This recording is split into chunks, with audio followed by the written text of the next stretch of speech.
So hello everyone, I am Leena from Vedang institute of technology.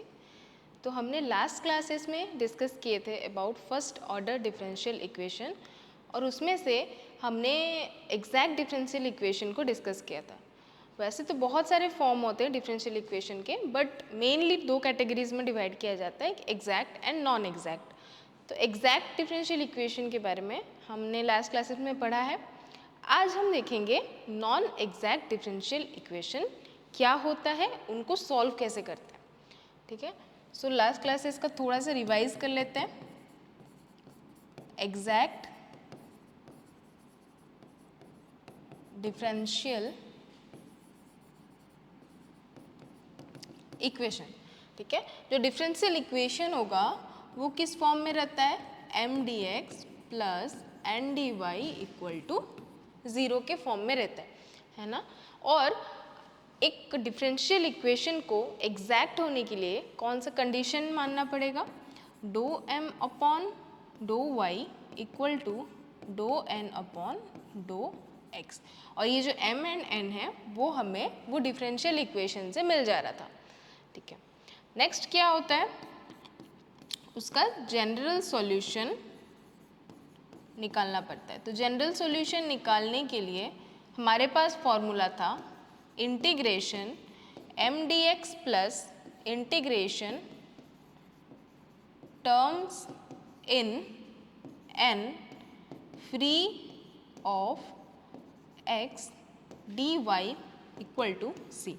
इस formula को use करके हम जनरल सॉल्यूशन निकाल रहे थे, किसका, एग्जैक्ट डिफरेंशियल इक्वेशन का।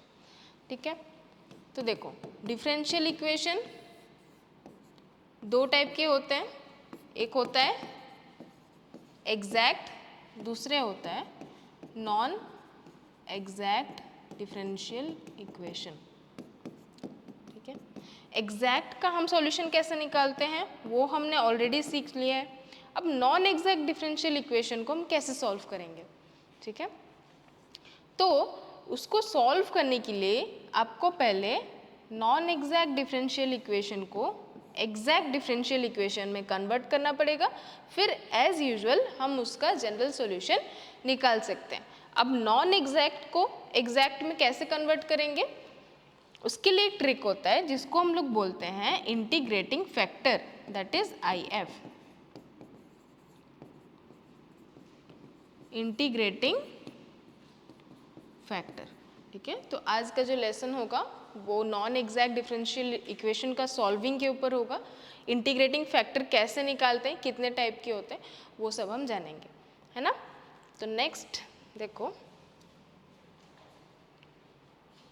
उससे पहले देख लो।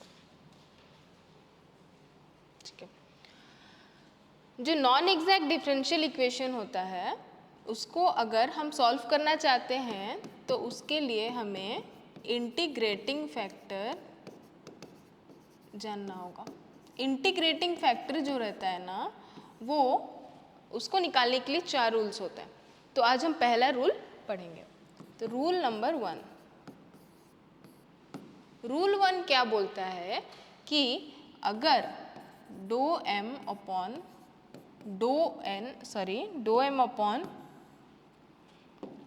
Dough Y minus dough N upon dough X by N, इसकी जो वैल्यू है, अगर इसकी जो वैल्यू है वो x का फंक्शन होती है तो इंटीग्रेटिंग फैक्टर की जो वैल्यू है वो होगी e to the power integration f of x d x. ठीक है, क्या कंडीशन है, अगर dough M upon dough Y minus dough N upon dough x upon n is equal to f of x, मतलब function of x. Function of x मतलब कुछ भी हो सकता है, 2x हो सकता है, एक्स स्क्वायर प्लस 1 हो सकता है, एक्स स्क्वायर एक्स क्यूब हो सकता है, एक्स क्यूब माइनस 4 हो सकता है, कुछ भी हो सकता है, बट x होना चाहिए उसमें वेरिएबल। तो अगर उस टाइप का कुछ है तो हमें इंटीग्रेटिंग फैक्टर किससे मिलेगा, उसका फॉर्मूला होगा e to the power integration f of x dx। ठीक है, तो ये हमें फॉर्मूला मिल गया। अब इसको समझने के लिए हमें एग्जाम्पल ट्राई करते हैं, क्वेश्चन सॉल्व करेंगे, है ना। देखो, तो क्वेश्चन कुछ इस तरह से है, solve X square plus Y square plus 1 D X minus 2xy dy equal to 0। यहाँ पे आपको देख सकते हो आप लोग कि ये M D x plus N D Y के फॉर्म में ऑलरेडी है, हमें कुछ भी चेंज करने का ज़रूरत नहीं है। तो यहाँ पे देखो solution comparing with M D x plus N D Y equal to 0। ठीक है, तो इससे अगर हम कंपेयर करेंगे तो m का वैल्यू क्या हो जाएगा, X square plus Y square plus 1 and n की वैल्यू क्या हो जाएगी माइनस 2x y। ठीक है, नेक्स्ट स्टेप क्या था, हम निकालेंगे dough m upon dough Y, right. क्यों, क्योंकि हमें ये प्रूफ करना है ना एग्जैक्ट है या नहीं चेक करना है। तो उसके लिए एग्जैक्ट होने के लिए कंडीशन क्या था, ये होना चाहिए। पहले निकालेंगे dough m upon dough y, तो del by dough Y of इसका m क्या हो गया x square plus Y square plus 1, right. तो इंडिविजुअली अगर हम करना चाहें तो आप देख सकते हो, एक मैं कर दे रही हूँ रेफरेंस के लिए, do by dough Y of Y square plus do by dough Y of 1। ठीक है, तो यहाँ पे देखो पार्शियल डिफरेंशिएशन है, x है विथ रिस्पेक्ट टू y हो रहा है, तो ये जो टर्म है 0 हो जाएगा। कांस्टेंट है 1, उसका डेरिवेटिव 0 हो जाएगा। बचा क्या, do by dough Y of Y square है, वाई स्क्वायर का क्या हो जाएगा 2y। सेम इसी तरह से do n upon dough X निकालते हैं। So do n upon dough X equal to do by do X of minus 2xy। ठीक है, तो x के रिस्पेक्ट में अगर करेंगे तो कितना हो जाएगा, ये x जो माइनस 2y कॉन्स्टेंट है ये बन जाएगा do by do X of x that is equal to minus 2y। तो यहाँ पे आप देख सकते हो जो do by dough Y do m by dough Y का वैल्यू निकला 2y और do n upon dough X का वैल्यू निकला माइनस 2y। तो वो दोनों सेम नहीं है, दैट मीन्स जो हमारा गिवन डिफरेंशियल इक्वेशन है वो एग्जैक्ट नहीं है। ठीक है,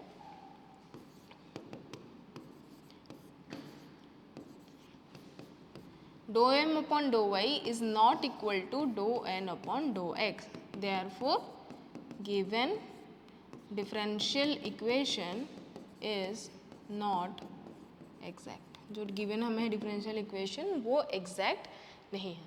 ठीक है, तो पहले हम उसको क्या करेंगे, एग्जैक्ट बनाएंगे। एग्जैक्ट बनाने के लिए हमने सीखा है क्या, इंटीग्रेटिंग फैक्टर निकालना है। तो इंटीग्रेटिंग फैक्टर निकालेंगे अप्लाइंग रूल 1। ठीक है, रूल 1 क्या बोलता है अपने को, do m upon dough Y minus do m upon dough X do n upon dough X, sorry do n upon dough X by m। इसकी वैल्यू निकालने की चेक करेंगे। तो ये क्या हो गया, do m upon dough Y देखो क्या था 2y, तो 2y लिख देंगे, है ना। 2y minus do n upon dough X minus 2y by n की जो वैल्यू थी ना दैट वाज माइनस 2xy। यहाँ पे देखो n की वैल्यू है minus 2xy, so it will be 4y bye minus 2xy। जो y जो कैंसिल हो जाएंगे टर्म्स, y कैंसिल हो रहा है एंड इट विल 2, तो आंसर आ जाएगा 2 बाय माइनस एक्स। तो ये जो टर्म है इसका आंसर निकल रहा है 2 by minus x. 2 by minus x मतलब it is a function of x. X दिख रहा है ना यहाँ पे नीचे डिनोमिनेटर में है, so it is a function of x. तो हमारा जो नॉन एग्जैक्ट का कंडीशन सेटिस्फाई हो रहा है, जो रूल हमारा सेटिस्फाई हो रहा है, ये वाला रूल था ना,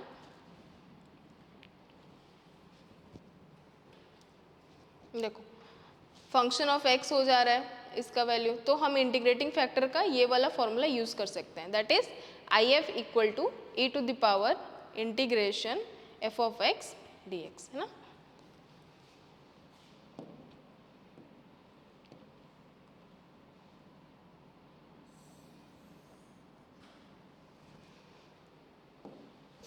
so integrating factor equals to e to the power इंटीग्रेशन f of x dx। Done. अभी अपना f of x का वैल्यू क्या निकला था, -2/x dx, या फिर 2/-x है, माइनस और 2 दोनों को बाहर निकाल देंगे, है ना। इंटीग्रेशन 1/x dx, और 1/x dx का इंटीग्रेशन क्या हो जाएगा, log x। तो e to the power -2 log x। Okay. Logarithmic का एक प्रॉपर्टी होता है a log b equal to log b to the power a। तो सेम यहाँ पे अगर अप्लाई करेंगे तो हमारा जो वैल्यू है वो बन जाएगा e log x to the power -2, ठीक है। एंड ये finally it will become x -2। ऐसा क्यों हुआ, देखो e log a का वैल्यू हो जाता है, ये एक प्रॉपर्टी है ना, ये लॉगरिदमिक का एक प्रॉपर्टी है। So e to the power log x to the power -2 हो जाएगा x टू द पावर -2। तो हमें इंटीग्रेटिंग फैक्टर मिल जाता है कितना, 1/x का स्क्वायर। अब हम क्या करेंगे, इस इंटीग्रेटिंग फैक्टर को जो डिफरेंशियल इक्वेशन में मल्टीप्लाई कर देंगे। सो multiplying the integrating factor with the differential equation given। तो क्या हो जाएगा, हमारा जो गिवन था वो क्या था, x square plus Y square plus 1 D x plus नहीं माइनस था, ठीक है। गिवन क्या था, X square plus Y square plus 1 D X minus 2xy dy equals to 0। इसमें अगर हम 1/x स्क्वायर मल्टीप्लाई कर देंगे तो यहाँ पे आ जाएगा x स्क्वायर, यहाँ पे आ जाएगा x स्क्वायर, ठीक है। सो इंडिविजुअल अगर कर दें, x square upon X square plus Y square upon X square plus 1/x का स्क्वायर एंड dx, ठीक है, माइनस ये देखो ऊपर x है नीचे एक x है, कट जाएगा, ये बन जाएगा 2y/x dx dy equals to 0। Okay, ये वाला कैंसिल हो जा रहा है, तो ये क्या बचेगा, 1 plus Y square by X square plus 1/x square dx minus 2y/x dy equals to 0। तो ये हमारा क्या बन गया, जब हम इंटीग्रेटिंग फैक्टर को जो गिवन डिफरेंशियल इक्वेशन से मल्टीप्लाई कर देते हैं तो जो फाइनल हमें रिजल्ट मिल रहा है ये एक एग्जैक्ट डिफरेंशियल इक्वेशन होगा, ठीक है। क्योंकि हमने उसीलिए तो मल्टीप्लाई किया ना, उसीलिए हमने निकाला इंटीग्रेटिंग फैक्टर, ताकि हम जो नॉन एग्जैक्ट है उसको एग्जैक्ट में कन्वर्ट कर सकें। अब जब हमें एग्जैक्ट डिफरेंशियल इक्वेशन मिल गया है तो हम उसका जनरल मेथड यूज़ करके जो जनरल सोल्यूशन निकाल सकते हैं, है ना। सो जनरल सॉल्यूशन, ठीक है। जनरल सॉल्यूशन का अगर आपको फॉर्म याद होगा तो integration M D x plus integration terms in N free of x D Y equals to C constant, है ना। तो यहाँ पे हम इंडिविजुअली निकाल लेते हैं, पहले इंटीग्रेशन एम डी एक्स निकालेंगे। एम और एन कहाँ से मिलेगा, ऑफ कोर्स ये वाला जो इक्वेशन है ना, इसको हम अगर हम कंपेयर करें M D x plus N D Y equals to 0 से, तो एम की जो वैल्यू है वो क्या आएगी, दिस वन, है ना, और एन की वैल्यू क्या आएगी, ये वाला। तो उसको ही हम पुट कर देंगे। तो इंटीग्रेशन एम डी एक्स क्या होगा, इंटीग्रेशन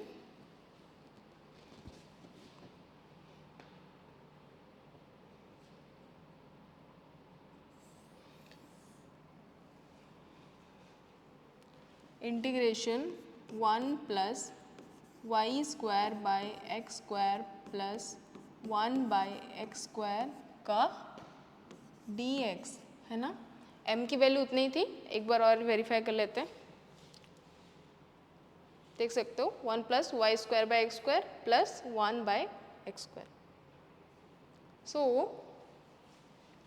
अगेन अगर हम इंडिविजुअली करें 1.dx plus y² dx plus integration 1/x² dx, ठीक है। dx का इंटीग्रेशन हो जाता है x प्लस y² कांस्टेंट रहेगा, y² बाहर आ जाएगा, यहाँ पे क्या बनेगा integration x⁻² dx plus integration x⁻² का dx। तो इंटीग्रेशन का फॉर्मूला हम यूज़ करेंगे x plus y² x⁻1 by -1 then plus x⁻1 and -1। तो फाइनली इसको ओपन करने से क्या मिलता है x डायरेक्टली लिख देते हैं x माइनस y², ये में इन्वर्स हो जाएगा ये वाला बाय x माइनस 1/x। तो ये किसकी वैल्यू है, that is the value of integration m dx, integration m dx। तो इसका हमारा जो रेस्ट टर्म क्या था, integration terms in n free of x and dy, ठीक है। यहाँ पे ध्यान देना कि जो x है सॉरी जो n है उसमें हम ऐसा टर्म ढूंढना है जो कि फ्री ऑफ x हो। n की वैल्यू कितना है -2y(x), और कोई टर्म है ही नहीं। अब जो टर्म है उसमें x है तो हम उसको ले नहीं सकते, तो हम क्या करेंगे 0 इंटीग्रेशन 0 dy, और 0 का इंटीग्रेशन बताने का ज़रूरत ही नहीं है, दैट इज 0।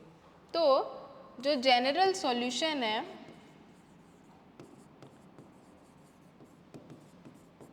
ठीक है वो फाइनली क्या आएगा integration m dx plus integration terms in n